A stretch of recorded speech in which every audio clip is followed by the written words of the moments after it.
Hey folks, Phil Davis, Ancestry Lands, ancestrylands.com. We just finished up the Thanksgiving holiday, and I'm just finished getting over being sick for the last 4 or 5 days. Um, I wanted to bring open this conversation right now as we all sat around with families in the holidays. We see on the news the information about us going into a recession, I guess, is confirmed now. The months it's taken to kind of get to this point for the world to acknowledge that we're heading towards a recession. The increased cost of, goods. My wife and I, we constantly have discussions about, why our bills are going up every single month, why we're paying more for things like food. And we can see where it's eating away at the things that we've done to prepare and get ahead in life, to give us the access to be able to afford the luxuries that we have tasted that now have become necessities. And keep in mind what I just said, luxuries that we have tasted that now have become necessities. So when I say that, what do I mean? I mean simply is that when you elevate yourself up in life, when you start off, getting that college degree, and this is definitely going to be a little bit of message to the younger people, and it applies to anyone else who's in a growth process. In my business, I've been in a growth process, but on a different level. But when you're getting out of, a low or minimum wage job and you first start off into your career, or you're transitioning to a higher level of pay via promotion, um, anything else, or a new position where because you've learned a new skill, you've added on a new talent, something that is going to give you a boost in pay, you're going to get an increase in income. The increase in income often leads to an increase in lifestyle. Your attainment of certain things, products like cars, are going to be in a higher range. Loans that you would apply for through good credit, or the ability to pay for things like watches or anything else that you might find yourself, whatever, floats your fancy, as they normally say. Those things are going to be within your reach now. And now that your lifestyle starts to elevate, you become accustomed to the new level at which you're spending now. So I'll say it. It's one point when I remember, when I made $1,000 in the summertime being a waiter in Staten Island, New York. I thought it was the most amazing thing when I was like 20. And that was over like a 2.5 month period, making $1,000. And I'm talking about waiting tables in a catering facility where you cater meals to, people, wedding parties, things like that. And I thought that was the most, like, I made it. I thought I made a lot of money at that time when I saw $1,000 I saved in my savings bank. And once I became a nurse, $1,000 was like a third of what I got paid in a paycheck, like bring home. And it became, now that I'm up to this, triple paycheck lifestyle, you start to become accustomed to, oh, I've got more money to spend. So this thing that I couldn't get before, this Xbox or this car, maybe I had to buy a lower grade car now because of my income at the time, but now I have this increase in income. Now I can afford something else. I can afford a fancier clothes. I could afford, this nice scarf, or I can buy this girl there. I can go on vacations. I can do a myriad of things that now are within your reach. And to each his own where that level lies, but the same principle applies. You now start to live at that level. It's like if you transition from high school to college, by your second year of college, playing in sports or living in a college, you start to become used to that being your current lifestyle. You become accustomed. Much in the same way, you move out of your parents' house, you get your own apartment. The novelty of that, I have my own apartment, it's my own place, it wears off after a year or so. You become accustomed to coming home. This is your home now where you live at. So you start to grow into having your own place. All these things being said, your lifestyle starts to become accustomed to that level. Okay. So when you become accustomed to that level, they become now necessities where they were once luxuries, hence the term luxuries once tasted now become necessities. And I'm going to circle it back to when you're making these transitions in life and you're elevating yourself into these new, these new levels that you're getting into, whether you're retiring and you're going into a different phase of your life. Like my parents are, they're retired now, they're working, they have a different capacity. You're going to start seeing the effects of the things that are going on in the world.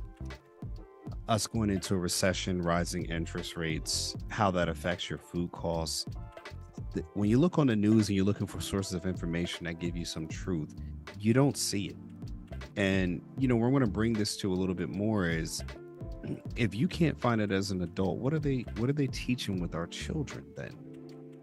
What information are the people who are responsible for educating our children giving them that is relevant to the things they need in life?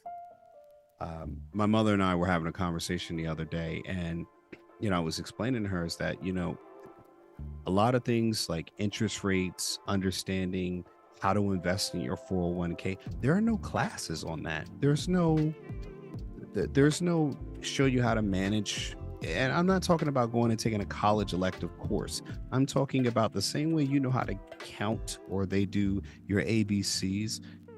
Banking is not, and I'm talking about things that we actually use in life, not something that's more specialized, such as you're going to go get a degree in a certain field, which is now a limited amount of people going to into that field of study, or even that profession. Nursing, even though there are a lot of nurses, but there are more patients than there are nurses.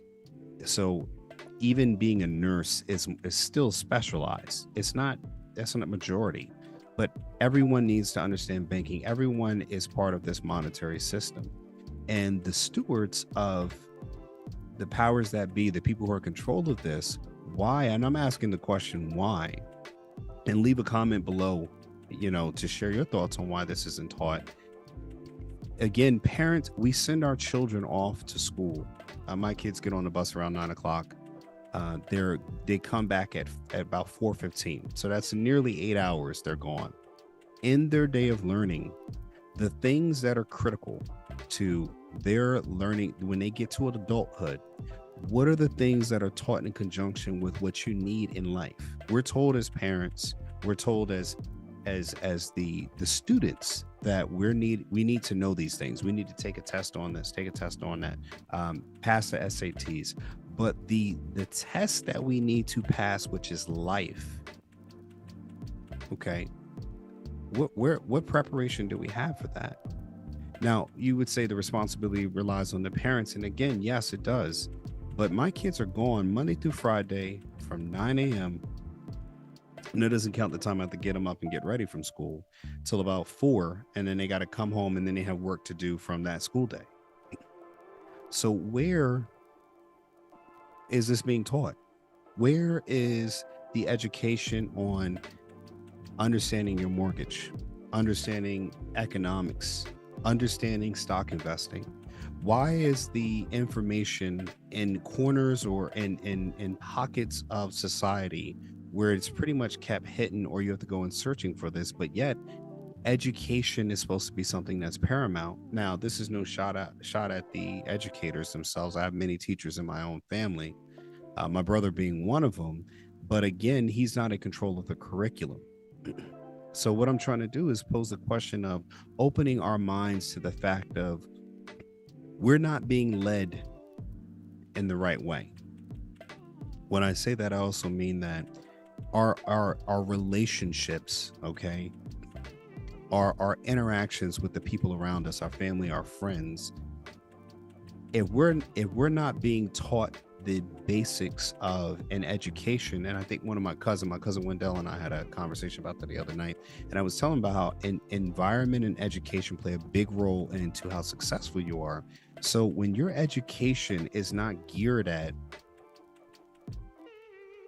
being a student and the education that you need in life, then when you get out of school, how prepared are you for dealing with life? And I would pose to ask that question because we enter relationships, we get into financial I don't want to say but financial engagements or entanglements with prospective partners. We have boyfriends and girlfriends. Just walk with me here, okay?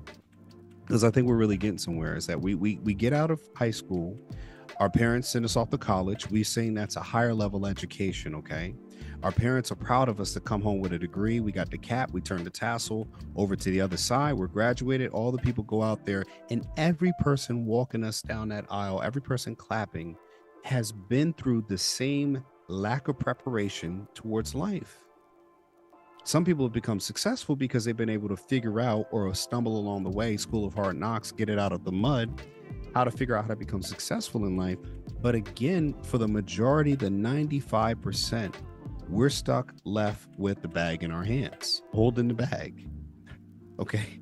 And we go through life with this lack of education in our relationships and our perceptions of the world, and our lack of understanding on why we're not succeeding in life. And that's due to the fact that we're not taught the things that we need to know and how to be an A student in finances, money management, just to name a few. I mean, just understanding a contract, liability, the things that we interact with in life, buying a car. These are courses that you have to take to pay for. But again, the concept is not taught at the basic elementary or the primary and secondary school level. You got to wait till you get to college to do this.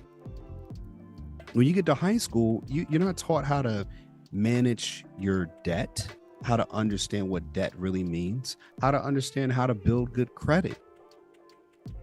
My father tried to teach me a long time ago about building credit, and he did it to the best of his knowledge. But again, was his understanding of credit at the same level of, I don't know, a major banker who understands large level of credit? When we walk in to get loans into banks for anything, for a car loan, you're 22 years old, you're walking in to get a car loan, you got great credit, you have no understanding of the transaction that's going on. Heck, I'm 41 years old. I didn't understand amortization schedules. Look that up. I did a video on that about educate yourself, understanding interest and why we don't charge it. I didn't understand that until I got to doing land. And my father, he's owned and sold more homes and had them built from the ground up, new construction. He taught me amortization schedule. I never really understood what it was. And even then, my father never, and this is not a shot to my father, but we didn't really sit down and go through that penciling education. Now, he taught me how to change a tire, but even still then, I didn't understand that when you're paying a mortgage that 15 years into it, you only paid interest. This is not something that's taught regularly. Your average 15-year-old does not know this information. Why? And we as parents, we're trying our best to, and that's the thing that my parents did. My father was dedicated me going to college. He was dedicated me getting a good education. My mother was too, and making sure that we had as much knowledge as we could, but they had to learn it too as well. And they probably had understanding like my dad. Now we have this conversation, and it's a more fluid conversation about amortization schedules. But when 20 years ago, when I was 20, maybe there were gaps in his knowledge that he couldn't explain it the way he could at now 60, where he understands it after selling home after home after home, looking at how to pay off a mortgage quicker. When I was in college, he was finally on to doing something different than just, I'm paying a mortgage every month and then I'm going to pay it off in 30 years. He started learning some of the game. But again, this is the same way as that we're kind of like, we have to, our education about life is kind of the same equivalent to learning like how to live in the streets. It's not, we're given this formal education, and it's formal for what? That's what I'm asking. And when I'm saying this is to kind of raise awareness to, when I talk about land and land ownership, it is the same concept of trying to talk about amortization schedules with my regular audience. And I say that not to say that you all don't understand that. It's to say that you're not even taught the value of why land is so important. I mean, you're hearing it from me, but it's not something we're raised up to understand, that land is important.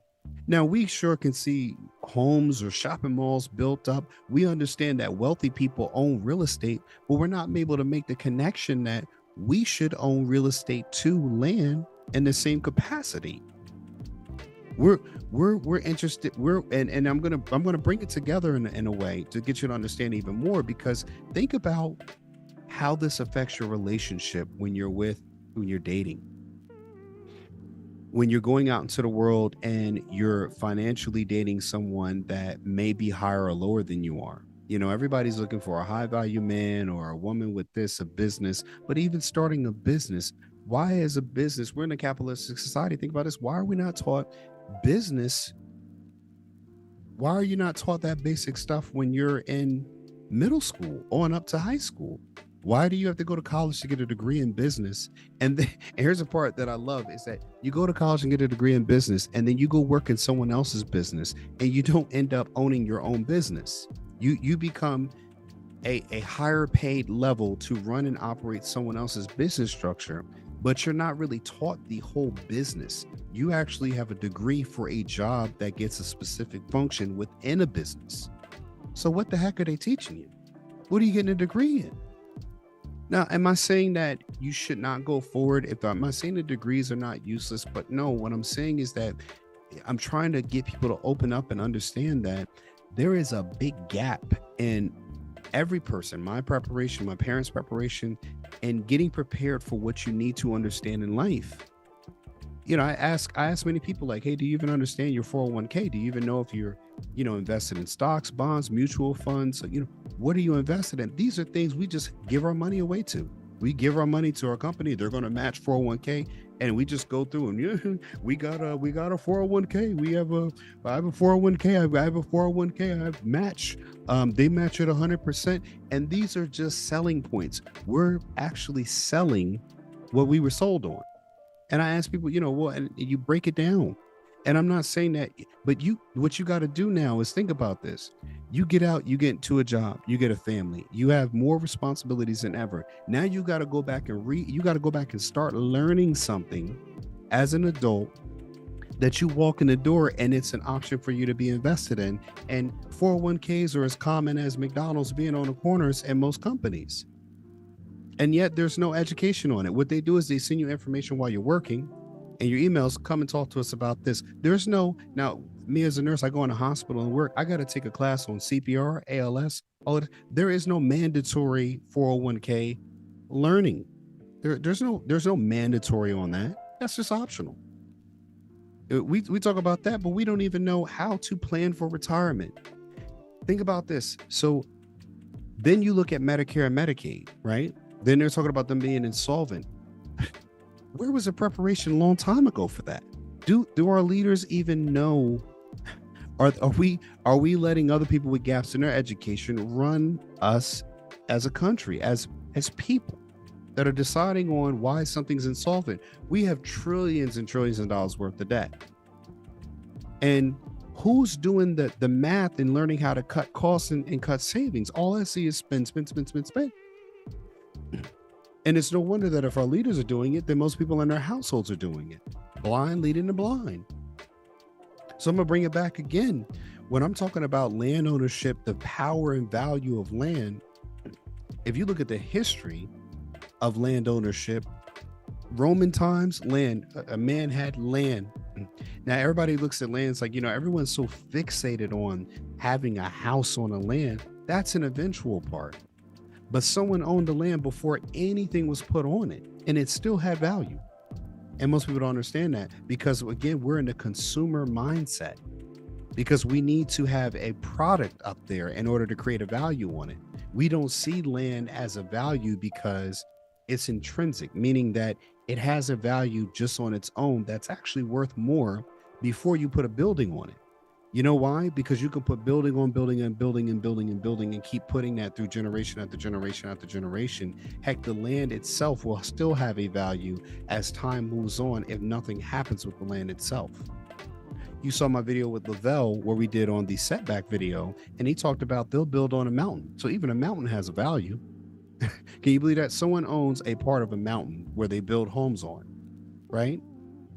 And we look at it as so foreign out because, again, are we being taught to think small, to think as a consumer, to think like cattle, to only consume and never look where we're going and headed as we walk through the line, head to the butt of the next cow that heads to the slaughter. Think about this. I mean, this is something that when I look at it and I'm looking at my children and I'm saying, wow, there is so much that I have to teach them that I don't know if I have enough time in my life to get them up to understanding what I only know now at 41. What am I missing that's there? And again, you look at, we spend so much time in school, and our education is to what?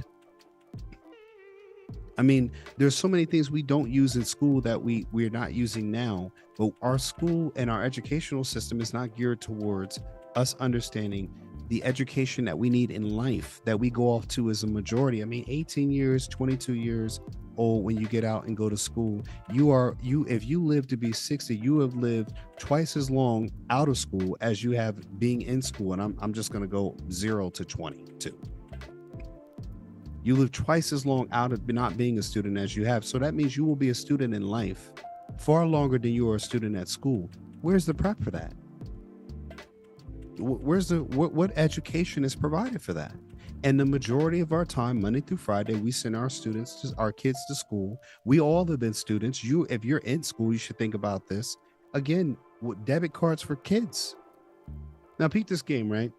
So I've learned that one thing about credit, that a lot of people, is good to have good credit, right? But there's another thing to have a larger credit limit that you have. Someone who has, my wife and I, we've been talking about this, is that we have very good credit scores, but we have very low credit limits because we don't use credit cards. We typically pay in cash for things. We tend not to overspend, and that's great. But when you're going to apply for a loan, which is something I did not know at the time, because I'm from the older school where you just needed a good credit score. You don't want to have a whole lot of debt. That's what I was told, raised on. You don't be having 4, 5, 6, 9 credit cards, because why? People tend to overspend on them. But that was what I was taught. You don't want 9, 10, 12 credit cards, because guess what? You're going to overspend. You're going to go into credit card debt. Yeah, you are, if you use them and don't manage your credit well. But if you have 12 credit cards and you have $1 million credit limit, well, your loan value, if you need you need that money, your lending capabilities are much greater than you are if you have a $10,000 credit limit and you're using $2,000 of active credit every month. I mean, this is probably something that you'll never learn this in school. So I've told my wife, it's like, hey, we're building our credit up. You get a credit card, you spend very modestly, you track your spending. Now, again, this is not something that is going to be for the impulsive buyer. I couldn't do this when I was in my 20s. I didn't have the emotional foundation to be able to understand that. I mean, I was in college, good looking guy. I hope I still am good looking. Leave a thumbs up if you think I'm still good looking here. But I was more into I wanted a nice car. I wanted to get out with girls. I wanted to have nice clothes. It was all the things that didn't mean anything. So I think this is probably going to be geared towards the people who actually have the capacity to understand what I'm trying to teach here. It's not just for somebody who could say, oh, I can go ahead and go build up to get $100,000 worth of credit. I wouldn't even, you as a parent, if you are doing this with a teenage child that's 20 or in their early 20s, you need to have full control over this. If you are good with money too, as well. If you're bad with money, then please listen. But at the same time, if you are building up cards with $50,000 limits, you have 10 cards that have $50,000 limits, and you have carrying no balances or low balances, you pay your credit cards off every month, and you are able to increase your credit limit worthiness, and then you're using $1,000 when you're only using a fraction of your credit. But then again, when you go to get larger loans in life, as you go older, I have 3 kids now, we need a 4-bedroom house, and you look at the credit that you have, your credit usage, your debt to income ratio, your credit worthiness, how much of a credit limit. These are the things that affect you when you need a loan in life, when you need car loans and anything else. Like, they're going to affect your rate too as well. It's all connected, but it's never taught. You either have to have a parent that teaches you this because they know well and they're successful, but generally There's nowhere that you're going to get this lesson that you need to learn, but you'll get a credit card offer at 18, and no one's teaching this. It doesn't matter where you are. Your kids will get a credit card offer in the mail as soon as they turn 18. They'll just come in the mail all the time. And if no one is teaching your children, so hold on, let me ask this question. How is it that credit card companies can send your kids offers as soon as they turn 18, but there is no requirement for education on how to operate a credit card to show that they're proficient as credit card users before they get a credit card? Think about that. They don't understand APR. They don't understand what good interest rate is on a credit card. Come on now. Then the next step is what? A car loan. Then it's apartment. Then you got to get a credit check for it. Again, none of this building. Again, it's like land. When you start at the foundation, I'm always a land. Why connect everything to land? Because you know why? When you look at these mountains here, land is a foundation. It all starts with land. So when I'm talking right now, I'm talking about understanding the foundation in which we all start and live from. Our kids, when we're teaching them about credit, we're starting at the foundation. I keep talking about that 18-year-old. And again, at the foundation of their beginning in life, at your foundation at the beginning of life, where is that? You now can technically go out into the world. They're 18 years to go out and start making their decisions in life. They enter a relationship. Our daughters, our sons, we have been in relationship with people. And I would dare say is some of the reason why our relationships are so horrible due to the fact that we have a lack of education when it comes to being proficient or good students in life. I mean, just think about it. It's mind-blowing to think about that and make some connections. Think about your relationships and the problems that you have in your relationships. Are some of the problems directly or correlating to a lack of education when it comes to things that you need to understand about life? When you're meeting someone and you decide that you like each other and you love each other and you're attracted to each other and you move together, what commonalities about life move you forward as opposed to it's the physical, this, and that, right? And then it becomes a money issue. Then you have a child, but it's still two people who are smart enough to understand life can move in a way that make good decisions while having a family, even if their relationship is not compatible. I mean, people do this in companies all the time. Yeah, people that you don't like that you work with, but you still work with them. You still go to work every day. You still manage to put those things aside with a perfect stranger, but our relationships are falling apart. And this may be due to the fact of our education in life. We don't start learning until we start failing. Honestly, I think that might be the title of this show right now. We don't start learning how to be educated in life until we start failing at life. And then we look to the people who have guided us up to this point, and we're now expected to just be A students in life. And we've just started kindergarten at this point in life. We've just started. So forgive me if my voice is still a little hoarse. I'm still getting past this, the tail end of my sickness. But again, I really hope that people who are listening to this and gotten this far, I've really hit a light bulb here. So you would ask me, okay, well, Phil, you've identified the problem. You know, you talked about some things. What are your solutions? Well, one I did give right now is that, you know, you got to really understand credit. And one of the reasons why I say understanding credit is not just understanding credit from the sense that you could apply and get a credit card. You need to understand credit in the way that the wealthy people do. They utilize credit. And I'm not saying they're bad. There's nothing about bad. Wealthy to people to me is people who either have, they've been having generational knowledge. They've been given generational opportunities. They also are people who took advantage of things that are generational, some setbacks, generational advances. And some people have just got dumb luck. You know, they just have managed to become successful because they are just unique in themselves. But again, those are the small percentages. But for a lot of people, if you look, you know, the power of people today, they're related to people that we know about in history, that we study about in books, that we're tearing down statues over, saying, you know, this, but we're voting in office. You know, people who are in the history books or can be Googled and are known names throughout history.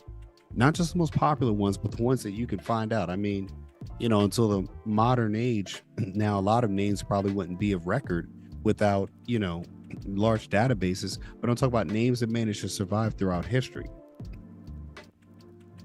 the reason why I say this is that name any major army like Alexander the Great or Hannibal, Hannibal, Carthage, and tell me who was every. Can you name the lowest officer and their what was his name? The foot soldier and one of his armies. Like those names aren't recorded all the way. So that's what I'm just saying. Like names who made it out in history, and that's not to diminish that person's existence, but it's the fact that that name didn't make it throughout time. If you weren't a general or major player, your name didn't get passed on. So now we have access to names, but you can research who the president's related to, who his ancestors are.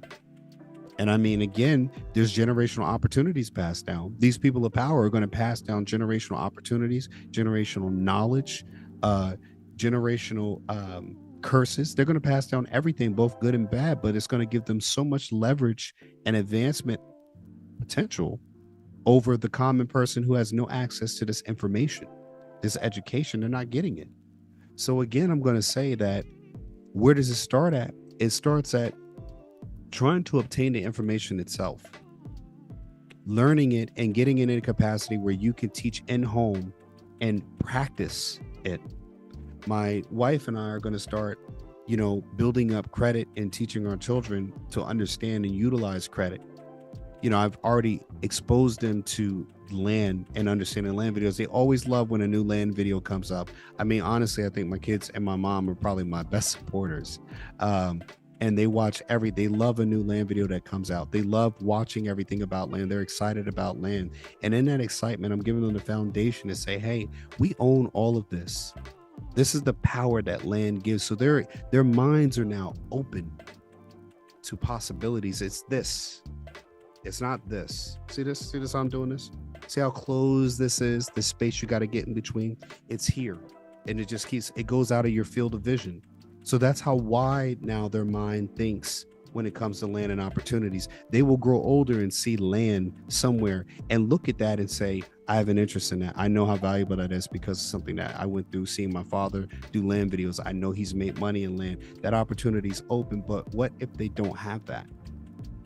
That's why we do educate yourself videos. That's why I'm here, not just selling land, but giving you information to understand again what we're missing here, what you need to educate yourself on. Those videos that I do that people scroll past because they're looking for something catchy, something on the shorts, anything else like that. You're missing the thing that you need in life. And maybe it's by design. Maybe that's what it's for. Maybe it's to catch you slipping. And maybe it's to see if your will or mind is strong enough to really desire what you want better for your kids and for yourself. I think that's a testament. What you spend your time and dedicate yourself to will eventually give you the outcome from that.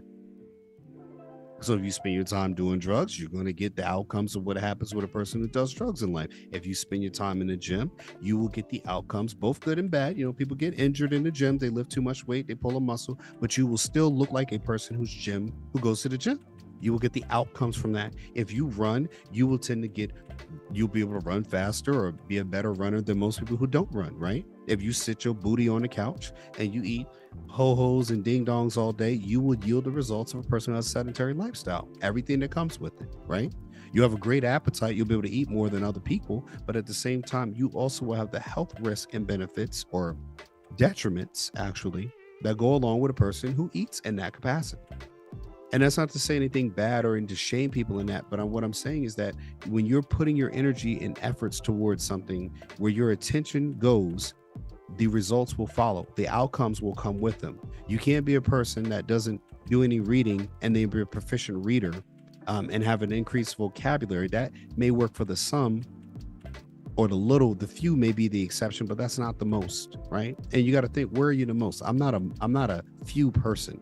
I end up being a few because my attention and efforts go towards areas that lead me to being the few, not the most, and the things that I do that are qualified to be successful.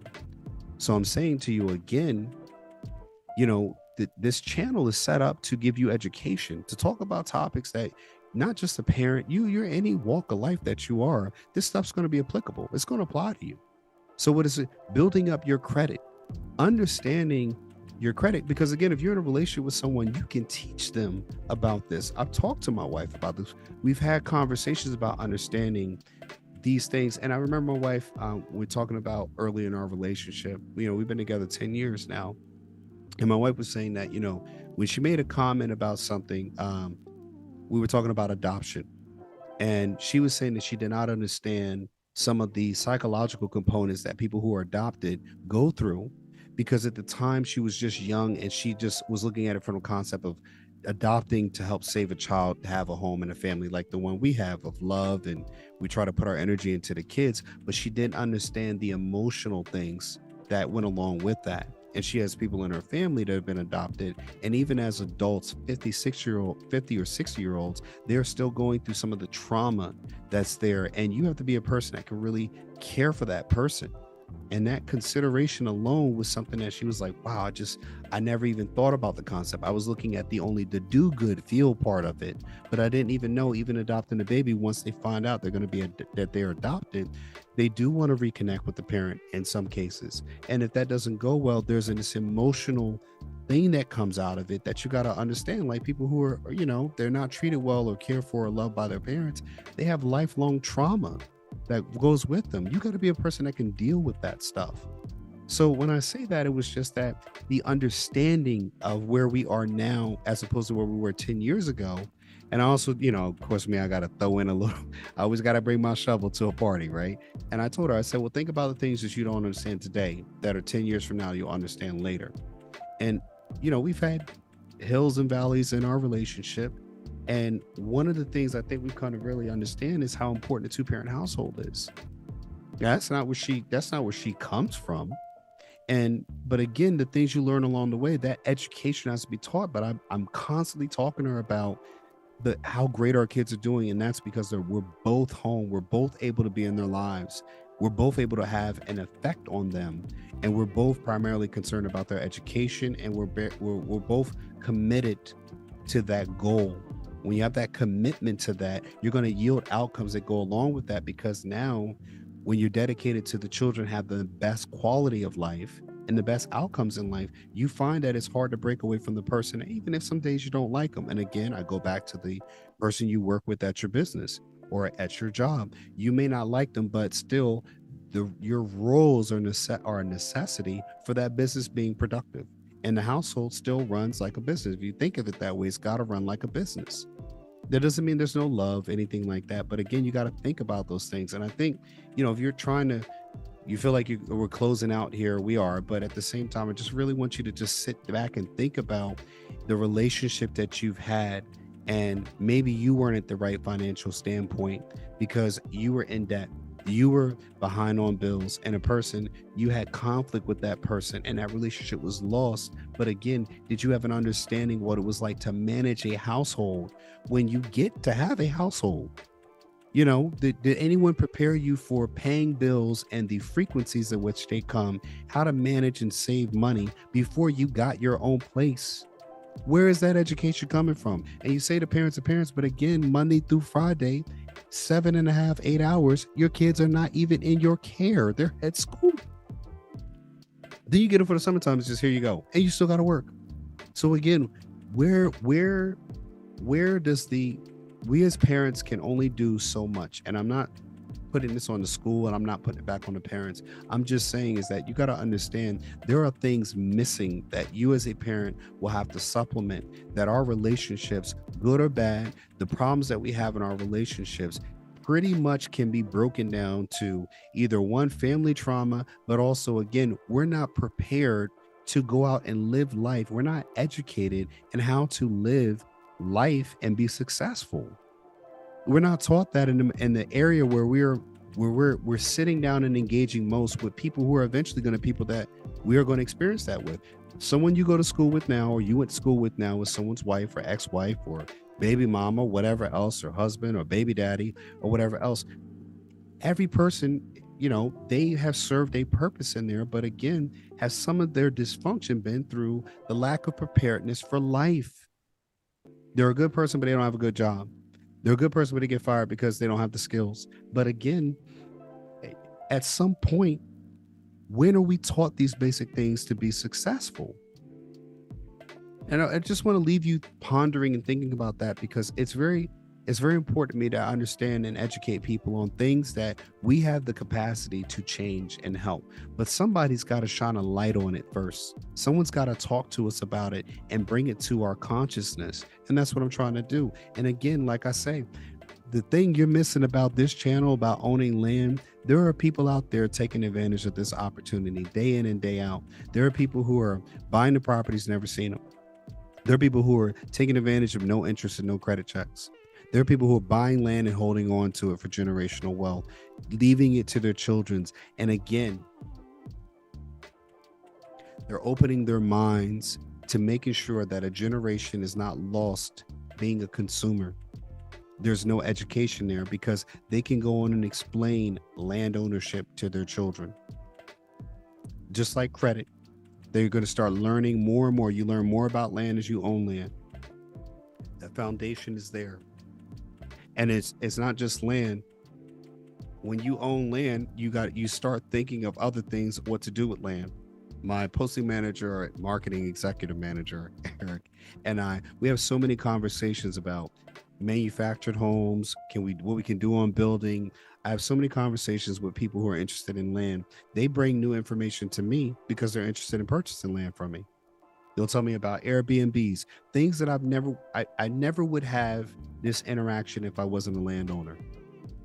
I wouldn't know about doing rentals or, mixed use or commercial properties or doing duplexes. And I wouldn't be seeking out this information to learn where I've gotten to now. Land led me here to amortization schedules. Your parents talking to you on the phone. You're like, hey, mom, I'm doing this. But you're going through your day. You're talking to people. You're going through your day. You're not focusing and locked in. Or as my cousin Wendell would say, tapped in. You're not tapped in that way. You're not zoned into what they're saying. So you're listening, but you're not really listening. You're not listening and taking notes. You're listening and hearing, right? So what I'm saying is that when I got to land, it got me tapped in. It got me listening and taking notes. It got me to start now being at the point where I can even talk to you and share this information with you. That's what it did for me. Now you're here watching this video right now. You're listening to what I'm saying. If you made it this far, I'm going to say you're probably going to be, I'm sure you would comment below or like the video, or even just go off and go do your own research. But again, think about that. I was taught, don't get a lot of credit cards. Don't be spending up the limit. That is true. But again, if you have 10 credit cards, you have 10 open accounts, that actually increases your credit, your scores, because they're long-standing accounts in good standing. You got high credit limits. When you go to get a mortgage, this is some of the stuff they need to see. When my father and I were talking, he's like, one of the things affecting your credit is that you don't have a whole lot of credit as far as like credit usage. You're like your credit limit amount. And I said, yeah, that kind of hurts me a little bit. But again, that wasn't something I was taught to build.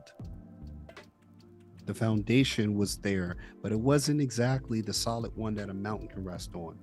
It was good enough for a house, but it wasn't for the weight of a mountain. In life, you need the foundation, the land foundation that can hold up a mountain in order to be successful. Now, Dad might look at this and it's like, Dad, but again, my father taught me so much, and he mentioned things that even I ignored. There'll be many things that he'd probably be like, I told you about this, you never did anything with it. And that's true. But again, I wasn't even in the mindset to understand where I'm at now. But again, that's because I'm 20 years into my education. I'm now at I'm graduating college in life, and now connecting the dots and understanding, oh, wow, I understand now my life education. I'm starting to become successful. This is exactly why the majority of your millionaires are over 40.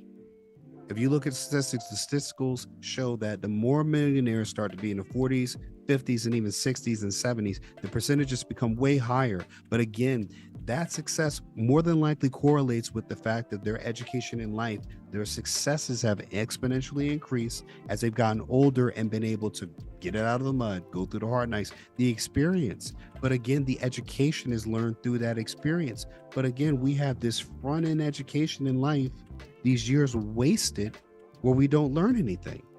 We're not being prepped to be educated on life. And that's the thing we need most, folks. If you like this video, folks, like, share, subscribe. Again, Phil Davis, I'm back. I'm doing more videos, folks. I'm going to have more videos with my picture up there. Ancestry Lands. Listen, we are almost at 30,000 subscribers. Thank you, everyone, for who's subscribing.